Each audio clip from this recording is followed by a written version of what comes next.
Hello, everybody. Welcome to History Valley Podcast. Today, Professor James Charlesworth joins me live, and he's going to be talking about the work that he's done recently in Galilee. He recently was part of a major event and a gathering in Galilee that involves archaeological discoveries and things involving the work that he's doing and regarding Jesus and Mary, the uncovering of a synagogue. So that being said, Professor Charlesworth, tell us all about that. What new archaeological evidence has been uncovered? Well, when we pick a telescope, instead of viewing the outer space of our universe, we focus in on the first century, if you can imagine that, and we go to a place called the Sea of Galilee. And all around us, there are Jewish fishermen. We see the massive cliffs as we look to the west. We see the Arbel and the Nittai, two massive mountains.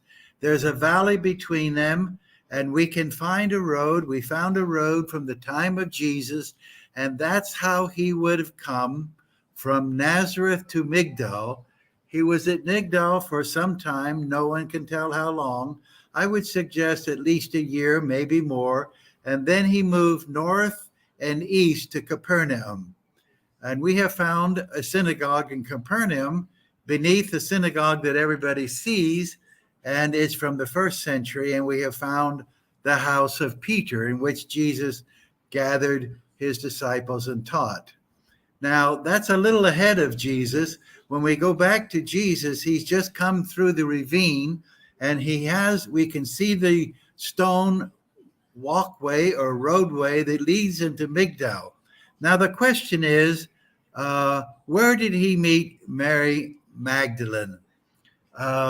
First of all, you have people that say Jesus never existed. We've pointed out whether we're Jews or atheists, agnostics, or Christians of various persuasions, that is not an option. Everything we know about Jesus in the first century now makes sense thanks to archaeology, and we have references to in Josephus, the great historian of the first century, that describes Jesus and his brother James. So Jesus clearly existed. Now, we are following a man, and I don't know that he has disciples yet. Maybe he has his mother with him, maybe some of his family. We cannot reconstruct that, but he's coming to Migdal. And guess what? We have just found a synagogue that has been under the earth since about 66, the first century, when the Roman armies conquered the whole area. And we think that the people living in Migdal covered the synagogue with dirt to protect it from the war. Removing the dirt, we find an incredible amount of evidence. We find a beautiful stone, and the stone has images from the temple. And I can imagine, most people say it's certain, that Jesus stood there and read from the Torah. Now let us go back to the benches. Beside them, you have beautiful frescoed columns, still able to be seen. I was there and helped out as much as possible with the excavation and the discovery. And we all agreed, Jews and Christians and anybody that you can imagine, we don't ask them what do they believe. We ask them, do you think this is where Jesus met Mary Magdalene? Everybody said, absolutely. A synagogue means soon with ago, coming together. It's where Jesus and Jews came together. So that's where Jesus would have met Mary Magdalene. And I sat, and my wife sat, precisely where Jesus and Mary met. Now let's go back to Mary Magdalene. You think, what is that name? We know Mary, but what is Magdalene? It means Mary of Migdal. We have excavated in Migdal the home of Mary Magdalene. But don't be too satisfied. We have now found another synagogue. It's not as elegant, but it's quite impressive, and it is also pre-70. Remember, in 70, the Romans destroyed the temple. burned Migdal, destroyed and killed thousands of Jews living in Migdal, and burned cities that I like to visit, and I get on my knees and I pray, and they were all wiped out. We know where many of the skeletons were gathered later. So we're talking about a catastrophic event. Beginning in 66, the Jews revolted without guidance, and they began to fight among themselves. They never had an army. When Josephus led, quote, the army, end quote, it was a ragtime bunch of fishermen and farmers with picks and shovels and fishing equipment. But here comes 60,000 highly trained gladiators. When they saw that, each man ran to his city or his village. Now you begin to realize how unbelievable this time is in history. Jesus was crucified in 30. The war broke out in Galilee in 66. It continued down. We see evidence of burning the Qumran, where the Dead Sea Scrolls were hidden. And we find, I have been there, and I have a lot of the ashes from the temple. The whole area was destroyed in 70. I hope this is helpful. You also talk about a text called the Gospel of Mary, in which it appears to suggest that Mary Magdalene was married to Jesus. Do you believe that Mary Magdalene and Jesus were actually married? Well, of course, the Orthodox, the very conservative Christians, would say absolutely not, but they have no evidence. And those who say they were married have virtually no evidence except reflection. Let's reflect. Jesus was born during the time of Herod. Herod died in 4 BC. So when he was crucified in 30, he was a minimum of 34. Most of us think about 36 because Herod tried to kill the young boys like Jesus when they were 2. So Herod died in 4, add 2, that's 6. Jesus died in 30, plus he was born around 6. So at 36, we have a man very mature. When do Jewish males get married? In their mid-teens. When do women get married? Even earlier. So if you study that, you have a probability, we're not working with certainty, that Jesus was married to Mary Magdalene. There's no other options. He was either married to Mary Magdalene or he was never married. Now that becomes very problematic because not the Gospels, but the Tanakh, the Hebrew Bible says, be fruitful and multiply. Well, that is the first commandment, and every Jew obeyed it, and Jesus was very observant. So what is my conclusion? I have no proof that Jesus was married. All the evidence suggests why not. Now, let me share with you how ministers have matured. They came to me beginning about 15 years ago, and they said, I have to ask you a question. And it depends on how you answered. I'm either staying in the ministry or I'm getting out. I can't believe the good news if you answer this in another way. I said, okay, what's the question? Was Jesus married? I answered, there's no reason to think he wasn't. They said to me, that's wonderful, because our creed says he was fully human and fully divine. No man can be fully human and not know a woman. And we all know what the word know means in the biblical tradition. Is there other archaeological evidence besides what you just mentioned here? Like there's a claim that Paul's remains was found, and it said something. This is the remains of Paul the Apostle Martyr. What do you make of that? When I was a professor at the Gregorianum, that is where the popes are trained, I was invited to go to the Vatican and go beneath the main altar and go way down to the 1st century. We walked along the 1st century streets and I could see the old buildings, and we came to an area where people were buried. It was on my left, about 4 to 6 feet high, and there was a sign, Paul. And everybody that I was there said that is where Paul was buried. Now, in 70, Jerusalem was destroyed, and that was it. It's under the ground, and we try to find it, and it becomes a time capsule. Now in Rome, there was no such divide. There was no division in the first or the second century. Rome continued. So there is no reason to emphasize this cannot be the tomb of Peter. We know the tradition says that St. Paul's Cathedral was built above the tomb of Peter. I saw something from about, let's say, 160, first and second century, and it said Paul, the place where Paul's bones were gathered. Now, most of us think that he was crucified or killed above that area because before the Vatican became the center of Roman Catholicism, and we were all Roman Catholics until 1520 when Martin Luther led the revolution. So the tradition is very clear that Paul was buried, and above it they built a marvelous building, a church, a cathedral, and that's my experience.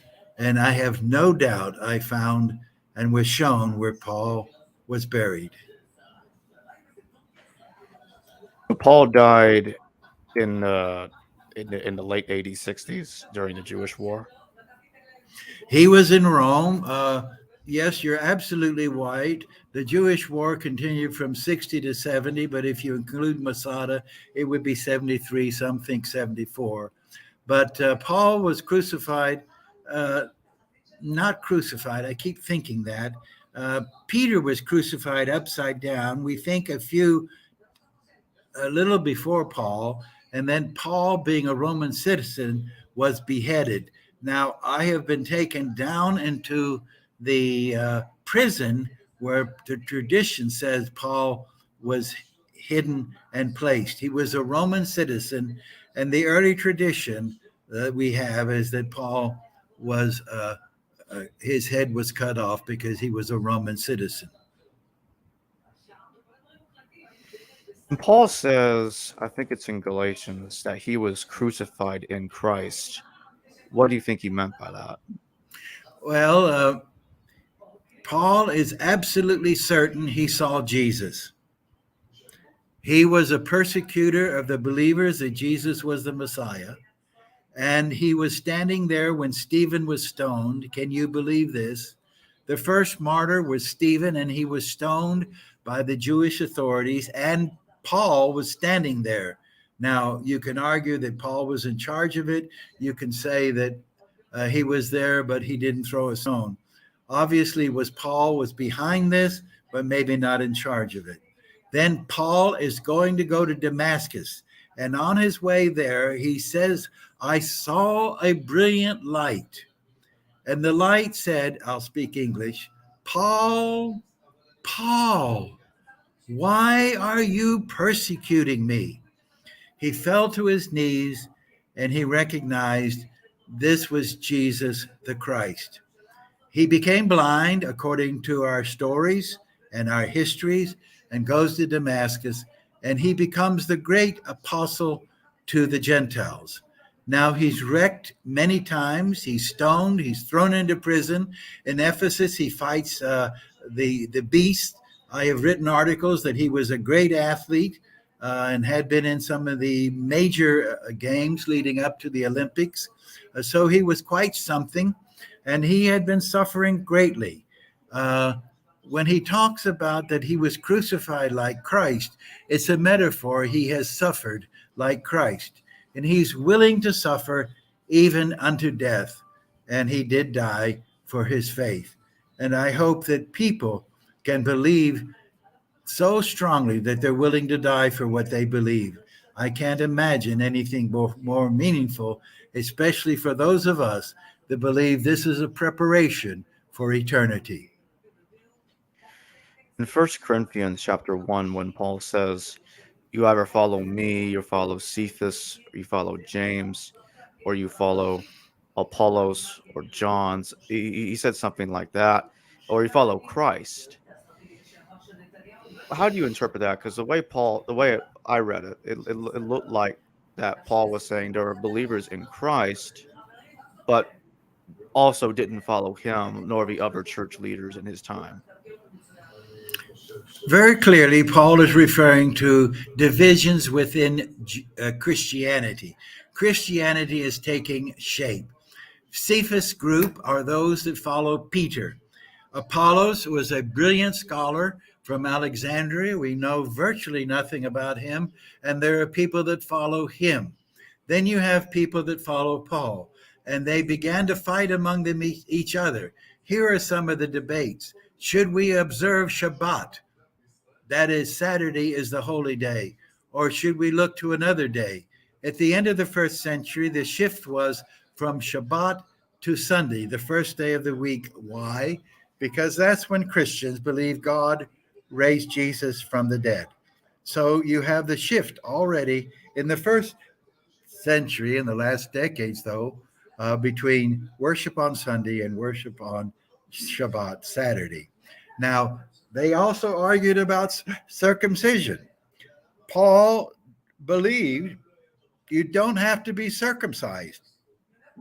You don't have to do that to be a follower of Jesus. Now, the Cephas party and the James party, as far as we know, they wanted you to be circumcised so you could become a Christian.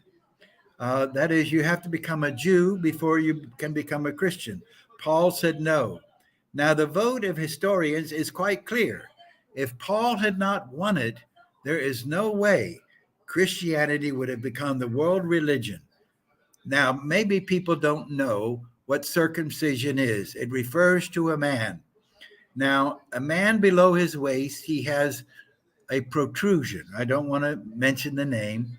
And when you get circumcised, the very sensitive end of it is cut off. That is, not the whole thing is cut off, but the floppy skin, so that it is now circumcised. Well, it's very painful. That's why today, little boys, when they're born, almost immediately are circumcised. Why are they circumcised immediately, beginning about 1940? It's because health reasons. The foreskin on the penis, if you'll let me say that, was a place where you could have bacteria gather, and it became very dangerous. So you have circumcision today for medical reasons, but in Paul's day, it was for belief. And he said, you don't have to be circumcised. Just think, 90% of the world sighed a big relief. I want to go to the Tapiat tomb for a moment. In the James Ossuary, and we did talk about that before in one of our previous discussions. In the James Ossuary, when it has that inscription there that you say is authentic, James, son of Joseph, the brother of Jesus, would you say that the way that is written resembles the way Josephus wrote about James when he said James, when he identified James as the brother of Jesus who was called Christ? Or Galatians 1:19 when Paul says James is the Lord's brother. Do you think the way that people refer to James and identify him as being the brother of Jesus very often is connected to the way that to what's written on that ossuary? Absolutely, absolutely. The only question is who put "and the brother of Jesus"? Would it be someone much later? Could it be someone in 20 years ago? Because let us argue. I have to tell you that the great paleographers, the ones that have studied the language, the script, say that the one who wrote that he was a brother of Jesus is the same one that wrote Jesus. If that is the case, then both of them are by the same hand. but I can't be certain. But these are very gifted scholars, and I've often wondered, there's no way anybody can copy a letter exactly the same the second time. So you have to allow for some divergence, but how much can you allow and not it be another hand? So the conclusion for most scholars, and I have to be sensitive, I don't want to make a judgment yet, I'm still exploring. It looks like this is the ossuary of Jesus and James, his brother. Is it possible? Let's say it's conceivable. We must continue to work. And I think a case has been made that this probably came from the Talpiot tomb. But what has happened lately is specialists who studied the dirt on the bottom of this ossuary. It's called the James Ossuary, the one that refers to Jesus and says it's the brother of James. This ossuary has dirt on it. The specialists, certainly I'm not in that category, who study and can date dirt, say the dirt is from that tomb. If it is from that tomb, you have a slam dunk that it is highly probable this is the ossuary for Jesus, and he is the brother of James. What do you think about the Matthias ossuary or the Matthew ossuary in the tomb? Some people say that the Matthew ossuary is inconsistent with the names in the New Testament. But would you say that that could be one of the Matthews that's in the New Testament, perhaps Matthew the evangelist who walked with Jesus? Well, what we have is a problem. They're working with the Greek New Testament. The Greek New Testament has Matthew written one way, but you look at your old inscriptions, we have many, tens of thousands. How is Matthew written? And there's no set way. So you cannot say that in the first century, that cannot have happened. What we are as scholars, we want to see how it was written and what relevance that has for the questions we're raising. We have to ask questions, not proclaim conclusions. And there's another ossuary, Jude, or Judas, son of Jesus. Do you think that that was actually Jesus' son or adopted son? You're asking questions no one in the world can answer with assurance. Obviously, there are traditions, especially in Spain, that Jesus had a son. There is no evidence whatsoever in first century documents that he had a son. Is it possible? Well, what's the evidence, I would ask? And why should it matter?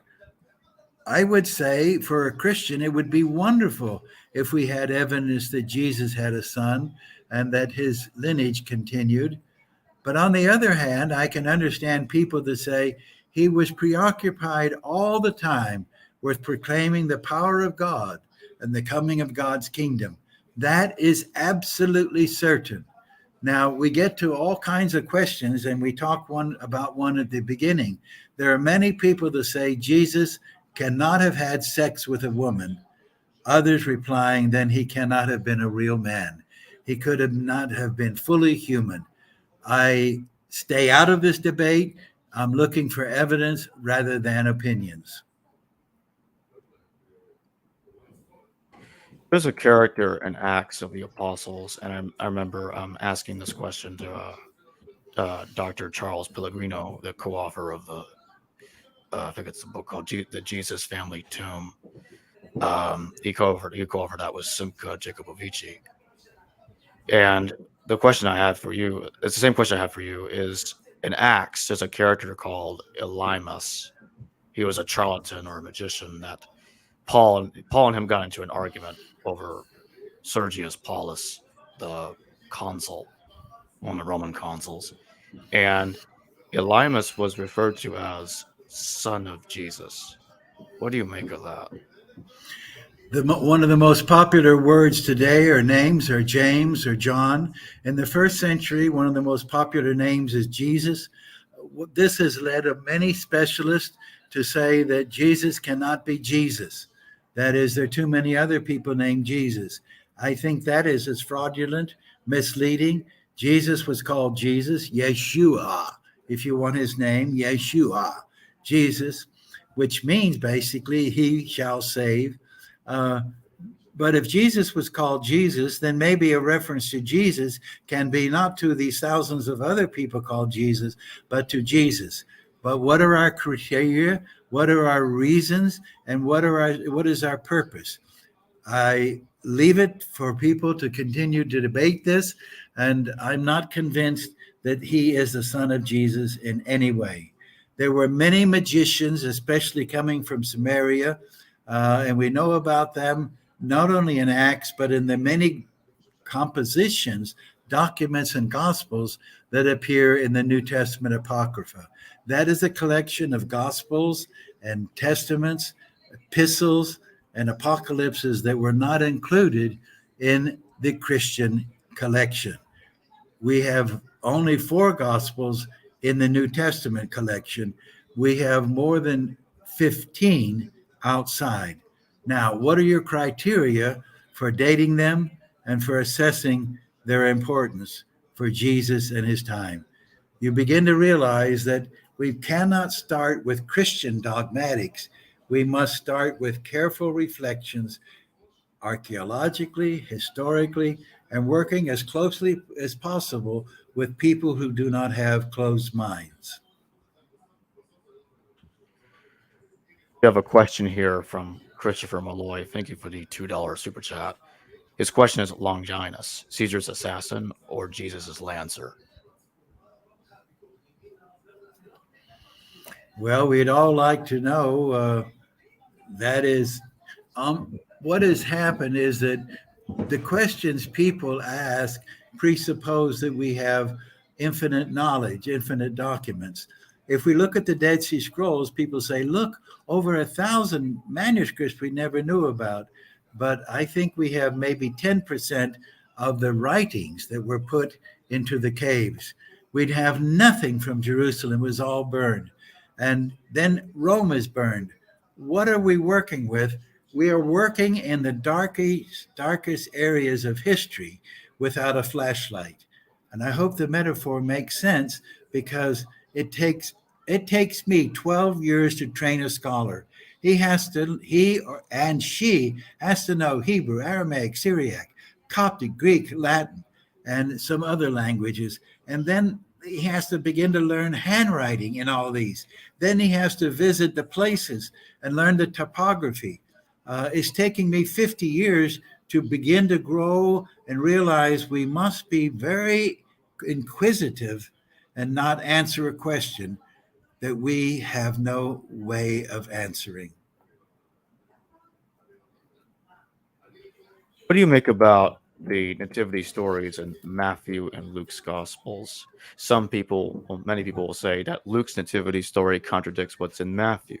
That Luke's version of the nativity story places Jesus' birth about 10 years later than Matthew does. Now, some will say, well, Quirinius, the governor the Roman governor in Syria, he had 2 reigns. He reigned once and then he reigned again to harmonize the nativity stories chronologies. But what do you make of this problem? Well, the first question is, what are we looking at? We're looking at the first 2 chapters of Matthew and the first 2 chapters of Luke. The second question is, what date is given to them? In the 30s, evidence of who Jesus is, his miracles, and his crucifixion began to take shape. The story of Jesus's birth did not appear until after 80. So now you have a distance from history.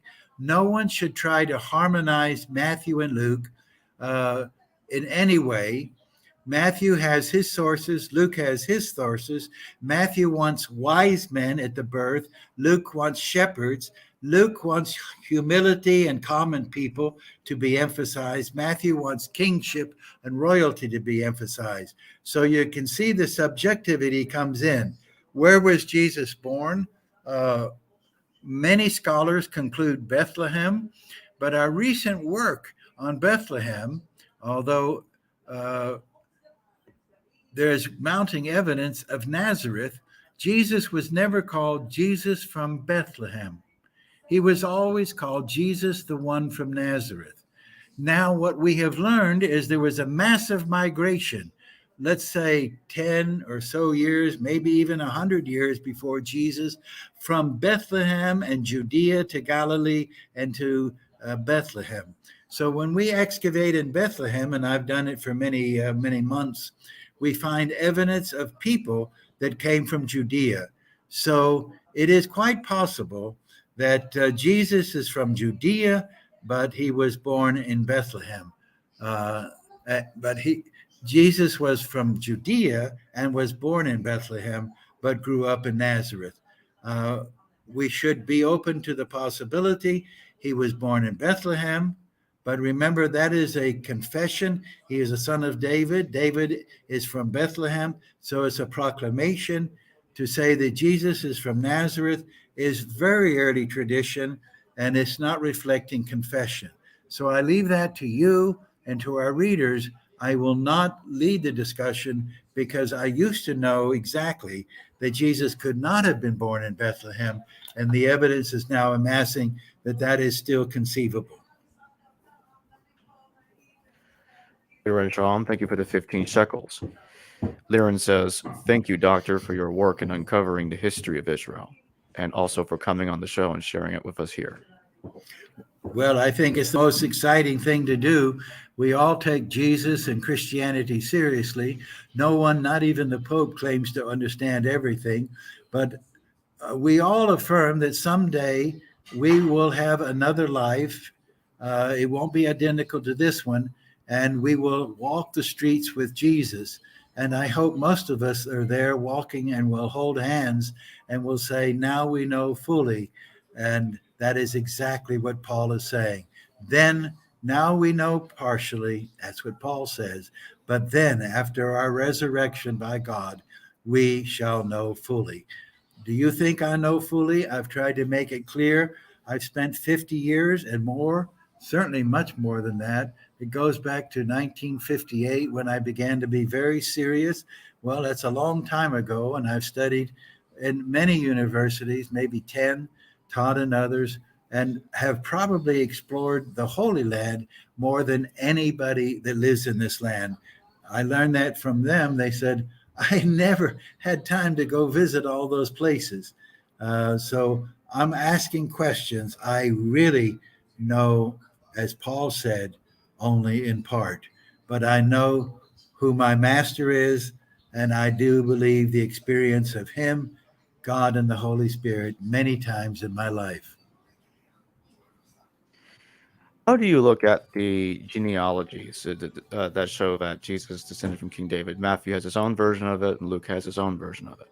Now, some people will say that Luke's gospel is actually showing Mary's genealogy, not Joseph's. What do you make of this? Well, there's a lot of truth in that, but remember these genealogies comes later, and each of them are written to prove that Jesus is the Son of God, the son of Joseph and Mary. But if you read Matthew carefully, it becomes shortened because Joseph is not his father.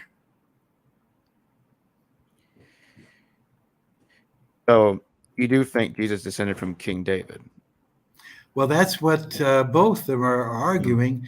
But remember, I don't see these as historical. I see these as confessional. They are trying to emphasize that Jesus is the Son of God. And I would like to know a lot more about Mary. I would like to know a lot more about Mary Magdalene. Can you give me evidence that I can study and let you know? I would like to know the birth, the story of Mary, his mother. I would like to know, did she really dance in the temple, as the Gospel of Mary says? And as I say in my biography, finished a biography of Jesus, and it begins with Mary dancing in the temple, and Joseph falls in love with her. He has just lost his wife, and that's how the story begins. Also, I want to say that you need to make it clear to those who are listening that we are organizing a big celebration in Galilee, and if they will write you and you could pass it on to me, we will invite them and arrange for them to take a plane and go to Galilee.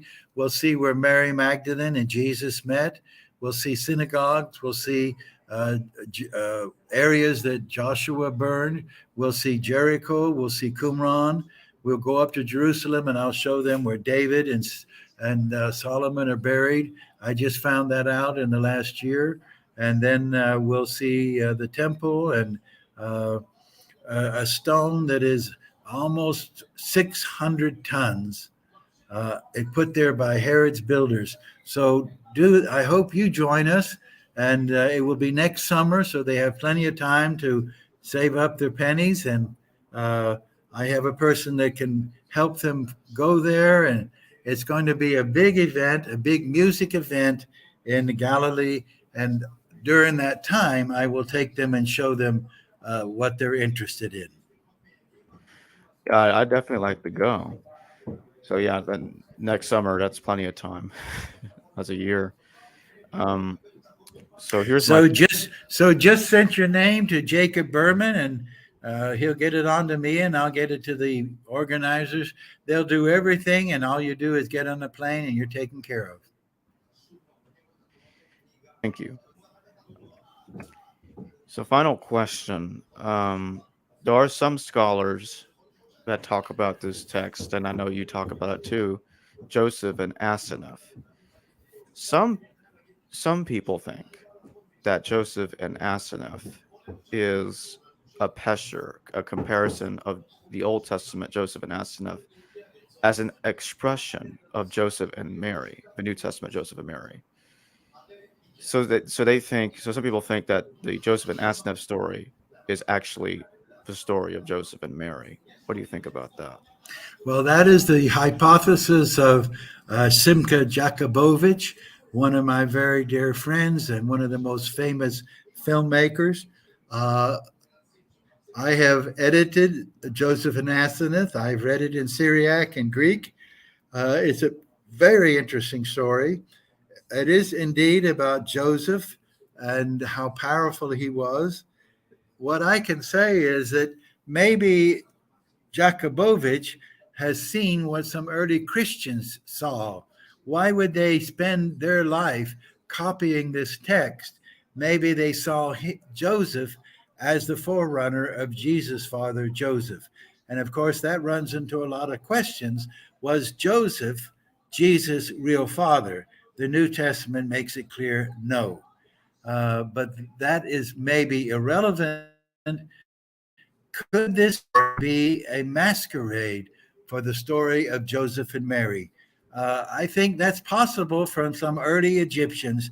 I don't subscribe to it myself.